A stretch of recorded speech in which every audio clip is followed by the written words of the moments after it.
Hello tout le monde, j'espère que vous allez bien. On se retrouve aujourd'hui pour un nouvel épisode de Harmonie. Et toi, comment trouves-tu l'harmonie dans ta vie? Votre émission qui aura lieu tous les mercredis. On parle un peu de tout, n'importe quoi. Je pense qu'on va définir le thème d'harmonie autour de la trentaine. Parce qu'en réalité, c'est beaucoup de thématiques qu'on se pose autour de la trentaine. Avant et après 30 ans. Genre. En tout cas, votre émission est présentée par moi-même, votre hôte Ashley. Et le thème d'aujourd'hui, c'est 2025, mais trois au premier plan. Pourquoi? Parce qu'on doit se choisir avant de choisir les autres et s'aimer soi-même avant de pouvoir aimer quelqu'un d'autre. Lorsque l'on parle de se mettre au premier plan, cela signifie bien plus que de chercher à être le centre d'attention. C'est une invitation à prioriser son propre bien-être, ses besoins, ses valeurs, ses désirs. Dans un monde où la pression sociale et les attentes extérieures sont omniprésentes, beaucoup d'entre nous ont tendance à se mettre en retrait, à sacrifier leurs propres aspirations pour répondre aux besoins des autres. Mais si nous ne mettons pas en priorité, qui le fera pour nous? C'est là tout l'enjeu de cette première partie. Se reconnaître soi-même comme une priorité n'est pas un acte d'égoïsme, mais de respect envers soi. C'est accepter que pour pouvoir donner aux autres, il faut d'abord se nourrir soi-même, mentalement, émotionnellement et même physiquement. Cela passe par prendre du temps pour soi, écouter ses émotions, prendre soin de son corps et affirmer ses propres désirs et besoins. Si vous n'êtes pas bien dans votre peau, comment pouvez-vous être là pour les autres de manière authentique et durable? Je tenais à faire cette première introduction pour un peu qualifier les termes et mettre un peu les choses à plat. C'est-à-dire que se mettre au premier plan n'est pas un acte d'égoïsme. Se mettre au premier plan ne veut pas dire que on se la pète ou on veut tous les regards sur nous. Non. Se mettre au premier plan, c'est un acte d'amour envers nous-mêmes, pour nous et pour les autres.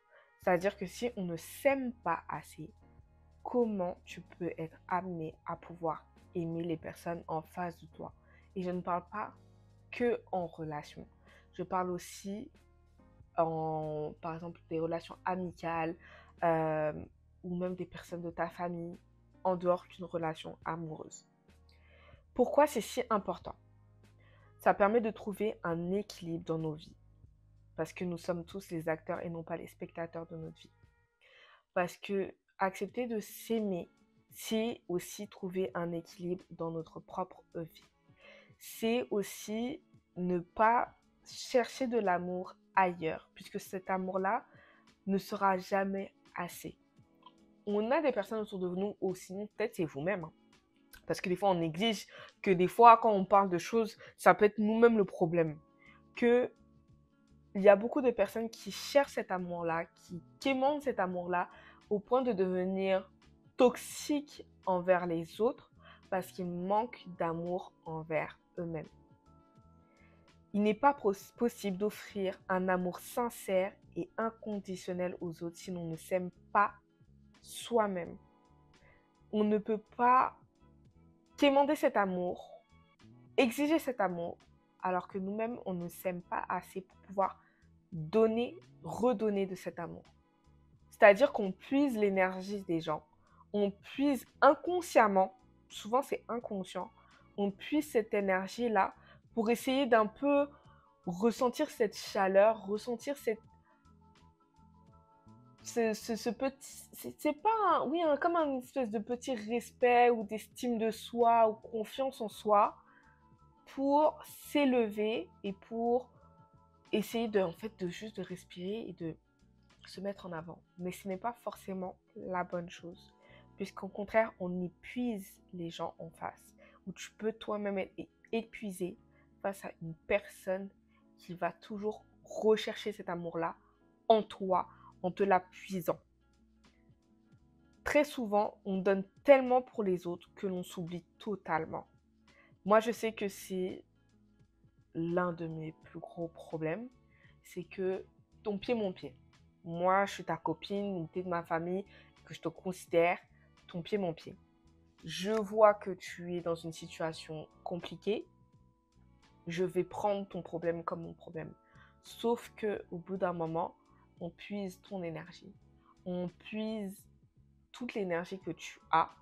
Mais cette personne-là, quand elle va aller mieux, elle ne va pas se rendre compte de toute l'énergie que tu as donnée pour qu'elle aille mieux.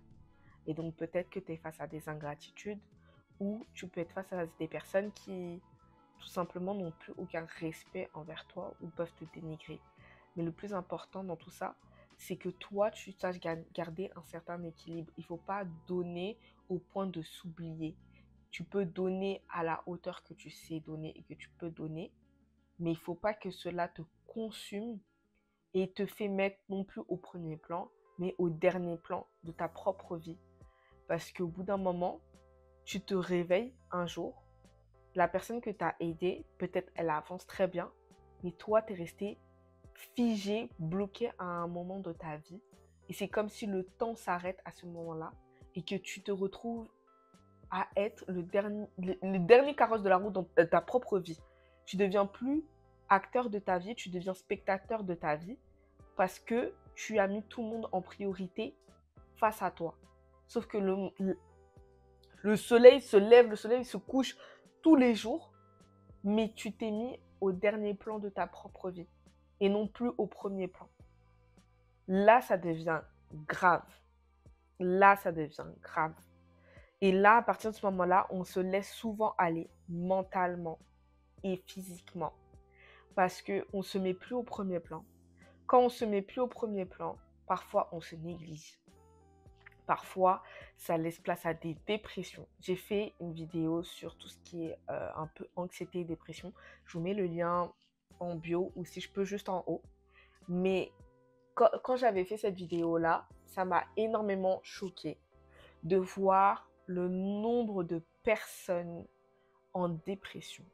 Le nombre de personnes qui, face à cette dépression et ce stress, mènent parfois au suicide. Et ce n'est pas un sujet à prendre à la légère.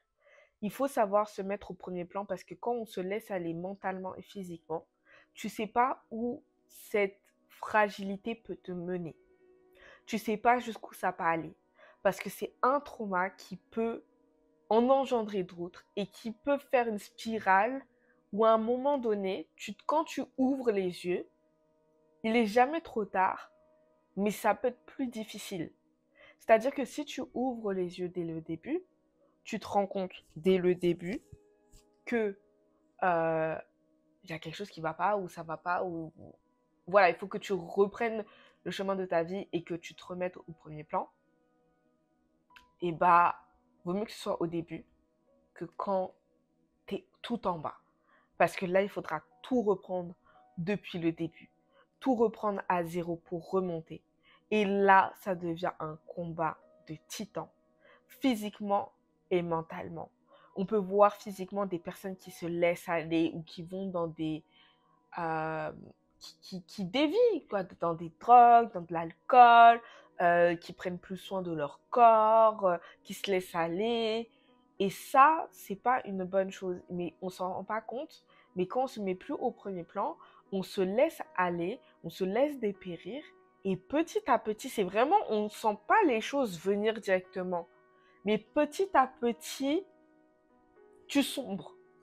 Petit à petit, tu penses que tout ce que les personnes peuvent dire autour de toi de négatif sont vrais. Toi-même, tu te fais des films.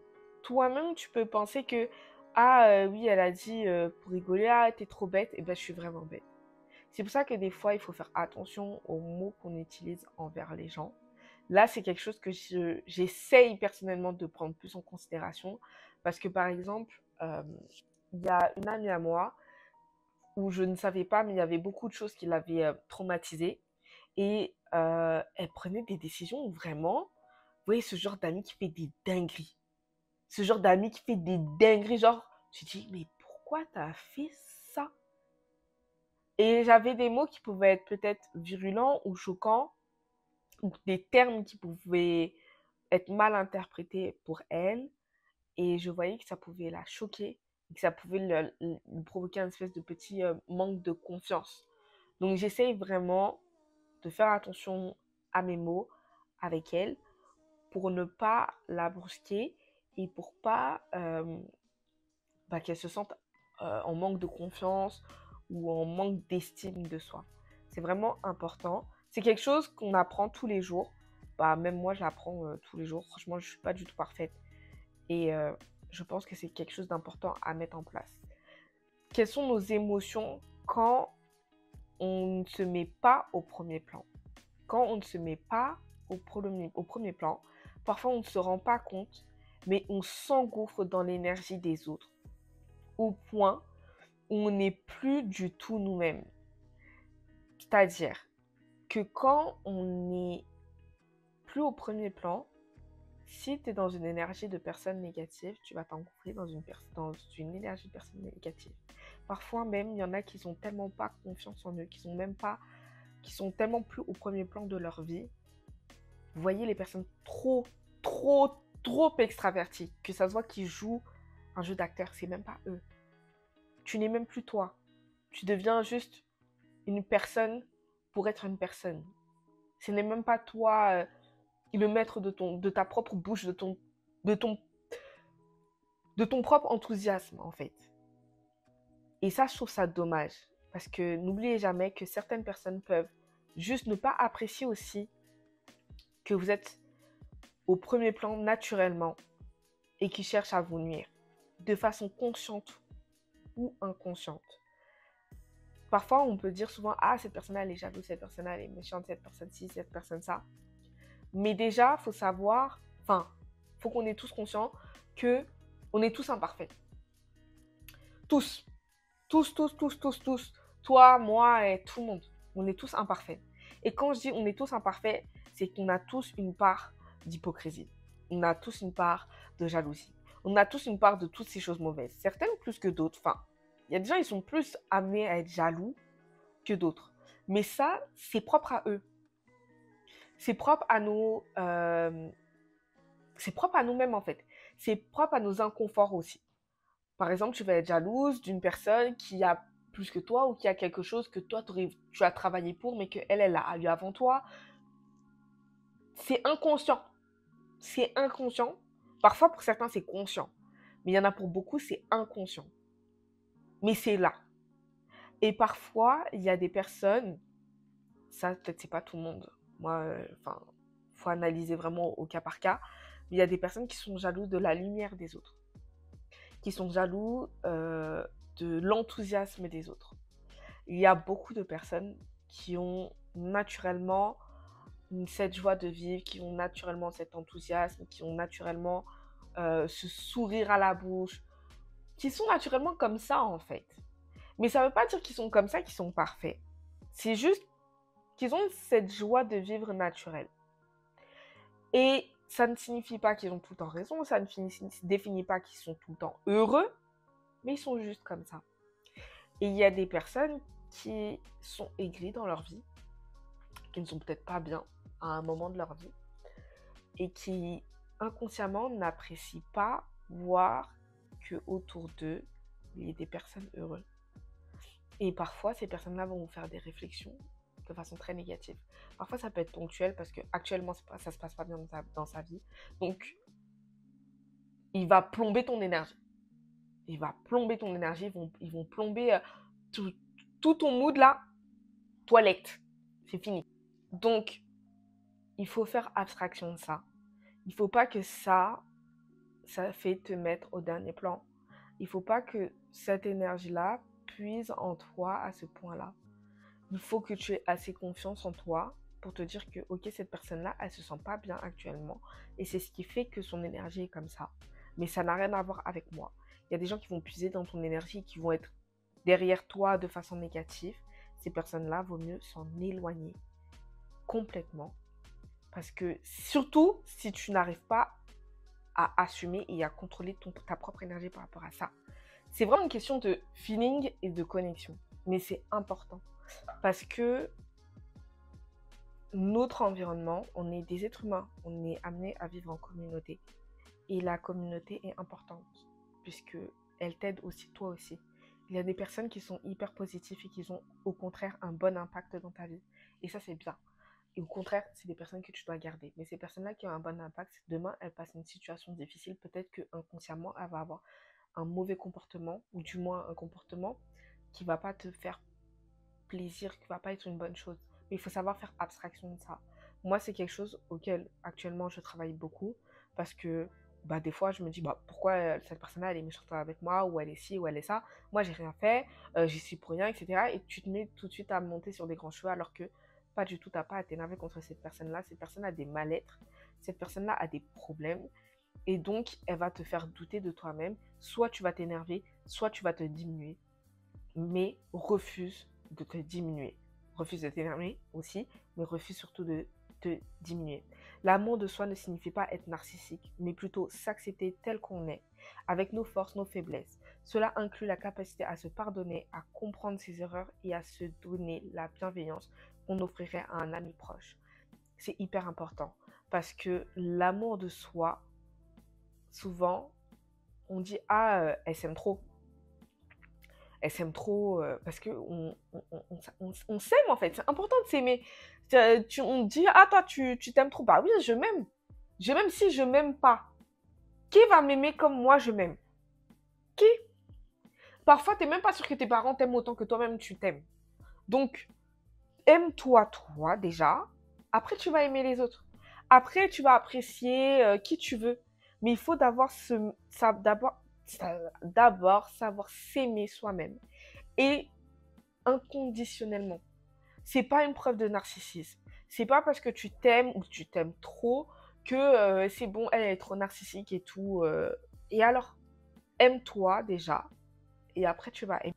Se mettre au premier plan, c'est comprendre qu'on mérite de prendre soin de soi, de se donner les moyens de s'épanouir.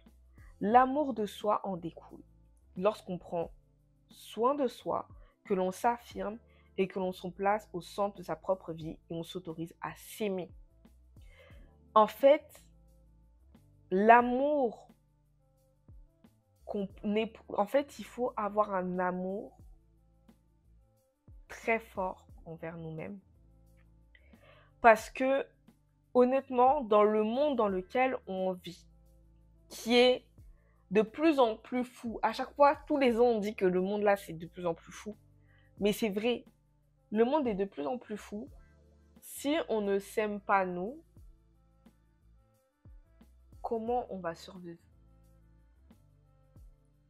Si on ne s'aime pas, comment on va avancer? Tu peux rien faire sans ça.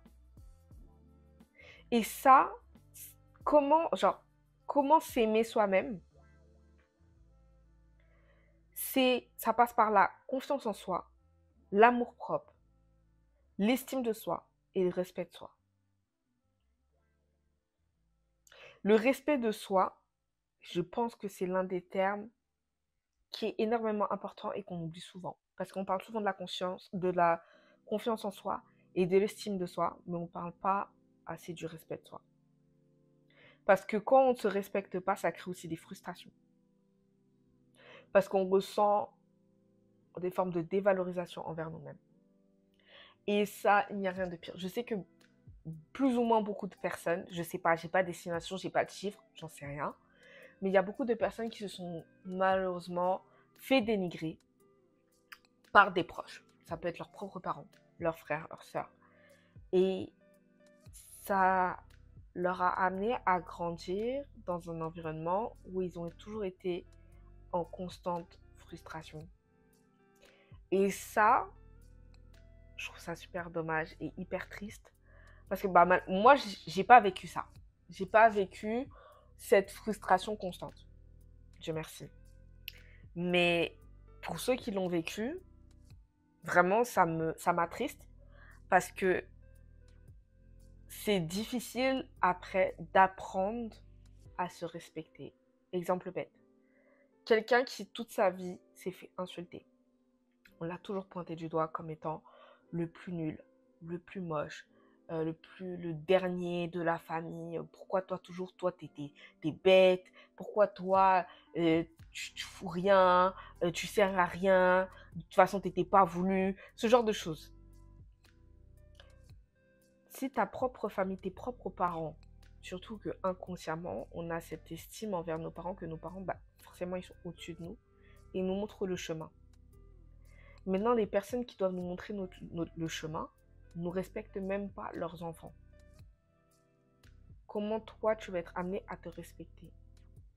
Et donc, ça veut dire que là, il faudrait retravailler tout cet aspect du respect. Et ça va la même chose pour l'estime et l'amour-propre, etc. Mais je trouve que le respect, c'est particulier parce que c'est difficile. C'est ancré. Quand on ne te respecte pas depuis ton enfance, c'est ancré.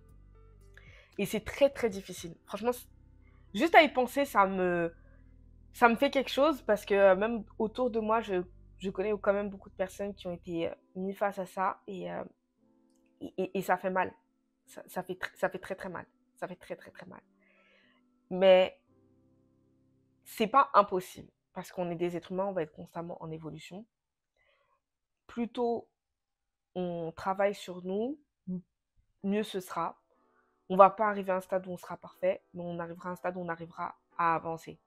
On pourra faire un jour un pas à la fois.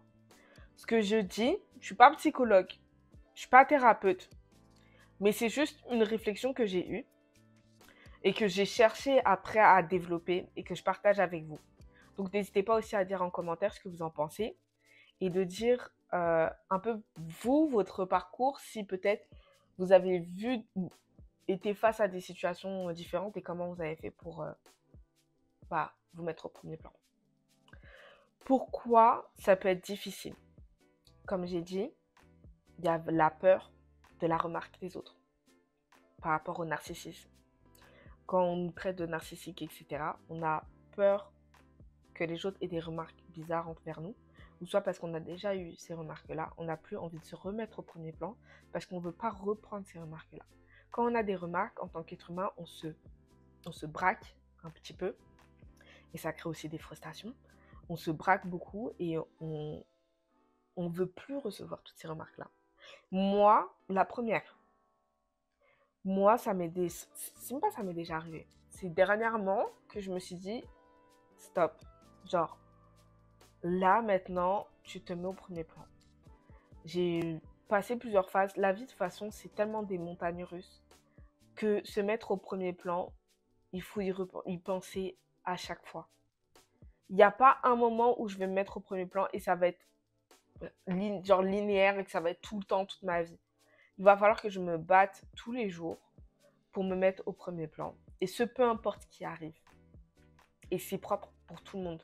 On passe tous des moments difficiles où c'est compliqué de se mettre au premier plan.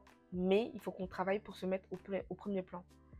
Et il ne faut pas avoir peur de la remarque des autres, à l'idée de s'exposer, de montrer ses capacités, de se faire remarquer peut-être perçu comme un risque. C'est-à-dire que d'être le centre de l'attention sans que tu aies demandé à être le centre de l'attention, t'es comme ça en fait. C'est ton énergie. Sois contente d'être comme ça. Sois contente d'être solaire. Sois contente d'être une personne avec une énergie positive qui apporte un coup de fraîcheur. Si tu es comme ça, tu es comme ça. Si quelqu'un est frustré à cause de ça, à cause du fait que tu dégages une bonne énergie, alors c'est cette personne-là qui a un problème avec elle-même. C'est pas toi qui as un problème, c'est cette personne-là qui a un problème avec elle-même et qui doit résoudre ses problèmes.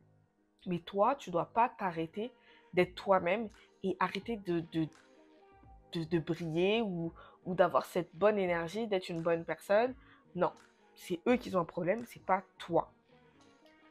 Certaines personnes craignent que le fait de se mettre en avant crée une dynamique de compétition ou de rivalité avec les autres. Elles peuvent avoir peur de perturber des relations existantes, de provoquer des jalousies et des tensions. Ça, c'est un point où personnellement, toutes les personnes que j'ai vues dans cette situation-là, et c'est bizarre ce que je vais dire, c'est soit des personnes qui ont beaucoup d'argent, qui ont du succès, soit des personnes belles ou des personnes ambitieuses qui arrivent à aller vers leurs ambitions. Parce que souvent quand on évolue et qu'on montre qu'on évolue, qu'on a confiance en nous, qu'on a une forte estime, qu'on se respecte, voilà, on est là quoi. Ça apporte de la jalousie. Ça apporte des tensions. Pourquoi toi, pourquoi pas moi?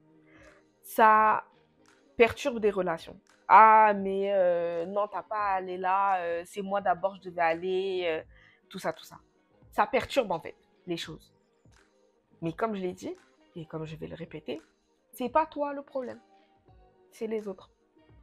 Si toi, tu as travaillé pour aller où tu vas aller, si toi, tu as confiance en toi, si tu fais en sorte d'aller où tu vas aller, et que tu l'as, tant mieux pour toi. Tant mieux pour toi. C'est ton mérite. Ceux qui doivent être contents pour toi seront contents pour toi. Ceux qui ne seront pas contents pour toi, bah tant pis, ils ne seront pas contents pour toi.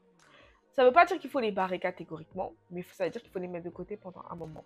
Parce que ces mêmes personnes-là, j'en suis sûre que quand elles arriveront à leur fin, elles arriveront à avoir ce qu'elles veulent, et bah elles vont arrêter de te jalouser.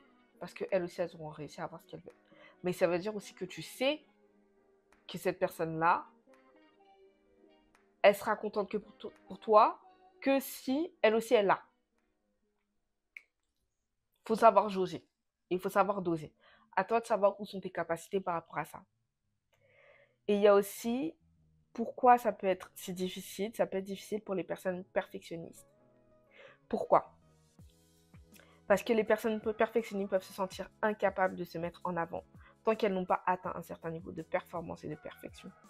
Les personnes trop perfectionnistes, souvent, elles manquent de confiance et de discernement. Dans le sens où tout ce que cette personne a fait n'est pas assez bon ou n'est pas à la hauteur. Sauf qu'il n'y a rien qui est assez bon ou à la hauteur tant que tu n'as pas essayé et que tu n'as pas fait les choses. Tout ce que tu fais est bien. Perfectionne-toi, oui, mais tout ce que tu fais est déjà bien. Mets-toi en avant.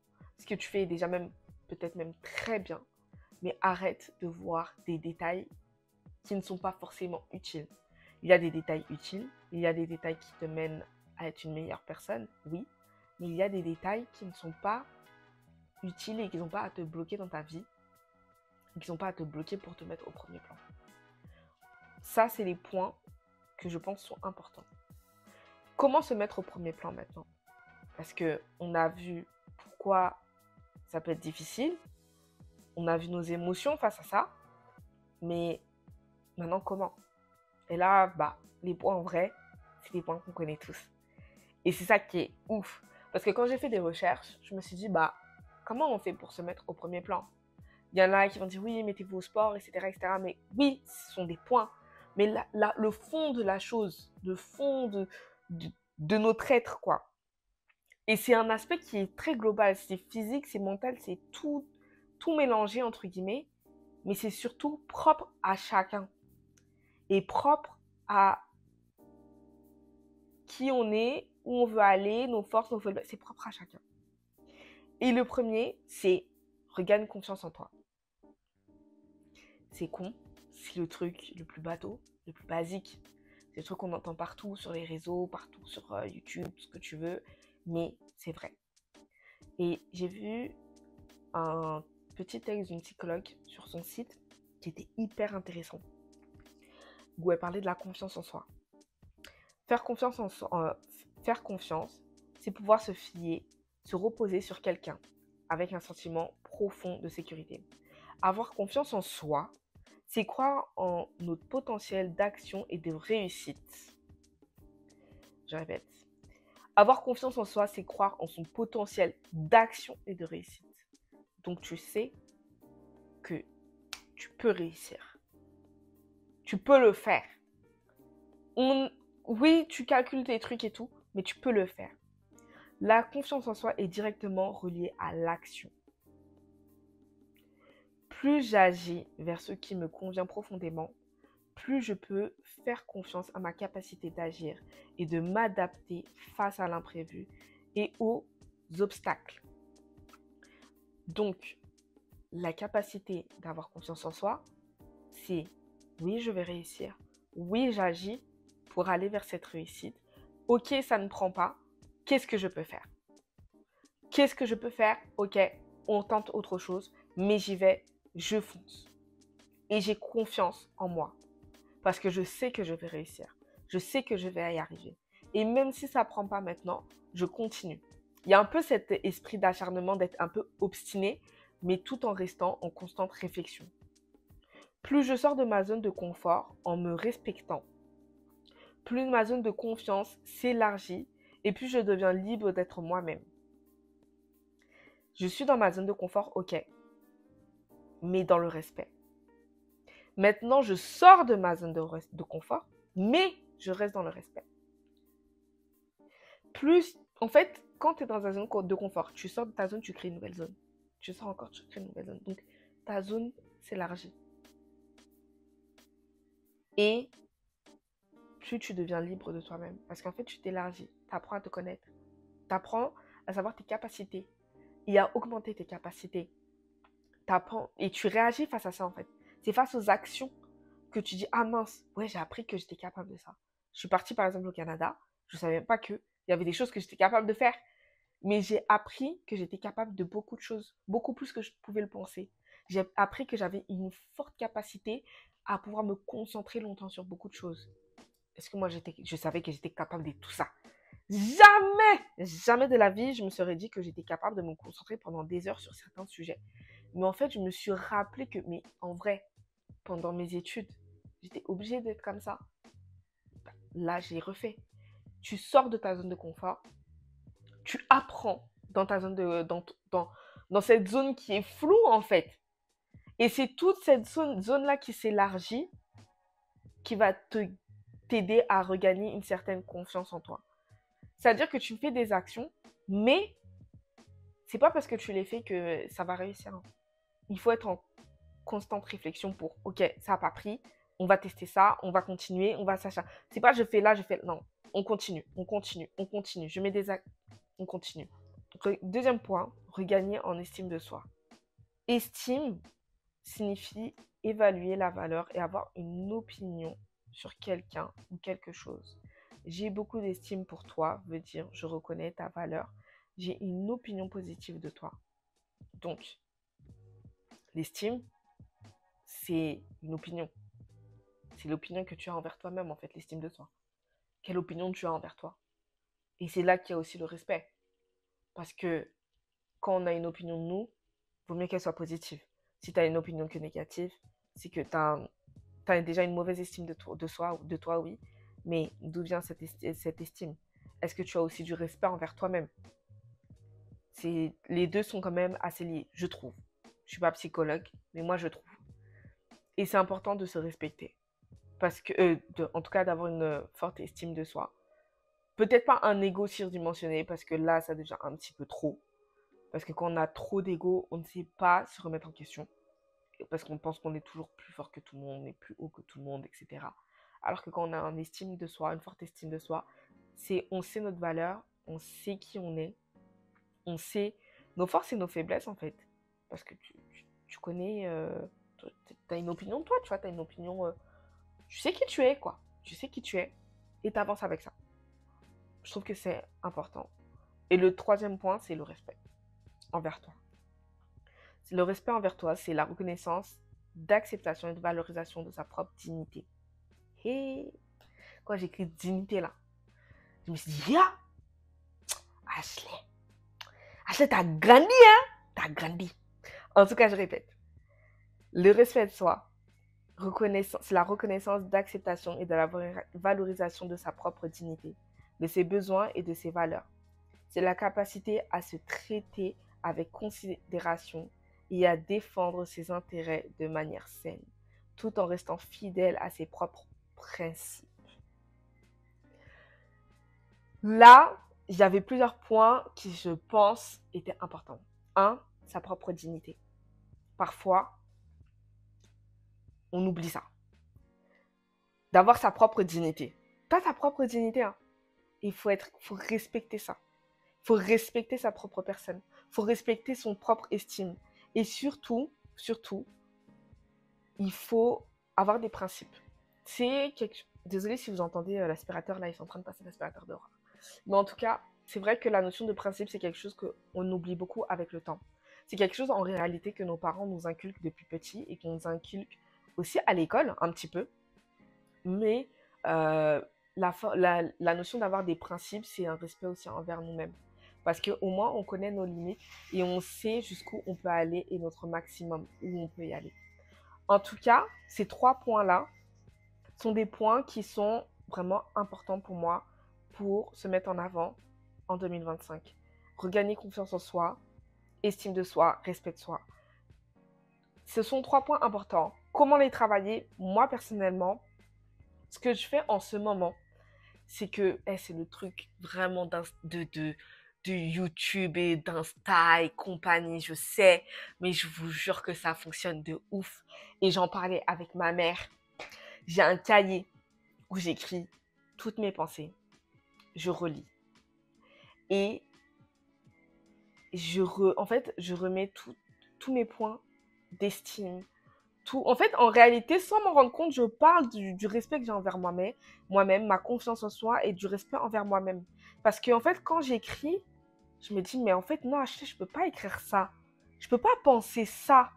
C'est pas possible de me dénigrer ou autre comme ça. C'est-à-dire qu'au fur et à mesure, même si je me dénigre, après, moi-même, genre, j'ai une propre réflexion et je me dis que non. Non, c'est pas possible. C'est pas possible. C'est pas moi. Je peux pas être comme ça. Donc, je sais pas pour vous si ça peut fonctionner, mais tentez, achetez juste un petit cahier et écrivez vos pensées, et relisez-les. Relisez-les, mais de façon posée, en vous disant, mais est-ce que ça là, ce que j'écris, c'est une bonne chose? Est-ce que c'est normal que je me dénigre comme ça? Est-ce que c'est normal que j'ai autant pas confiance en moi? Non. Pourquoi j'ai pas confiance? Non, Ashley, tu vas faire. Non, tu vas prendre des décisions. Tu vas aller de l'avant et tu vas te respecter. C'est important. En tout cas, c'est à peu près comme ça que je fais. Dites-moi si vous avez eu d'autres méthodes ou que vous avez travaillé de façon différente, parce qu'au moins, pour les autres personnes qui regardent la vidéo, au moins ça permettra d'avoir une autre vision et peut-être d'avancer différemment. J'espère que vous avez apprécié cette petite vidéo avec moi. En tout cas, je vous souhaite une très bonne journée, soirée ou semaine. Je ne sais pas à quel moment vous regardez ça. Je vous recommande de regarder le reste des vidéos que j'ai déjà pu faire. Ah oui, j'ai oublié de vous dire aussi que les vidéos sont maintenant sur Spotify, donc vous pouvez l'écouter en podcast sur Spotify. En tout cas, je vous souhaite bonne soirée, bonne journée et bonne semaine. Gros bisous.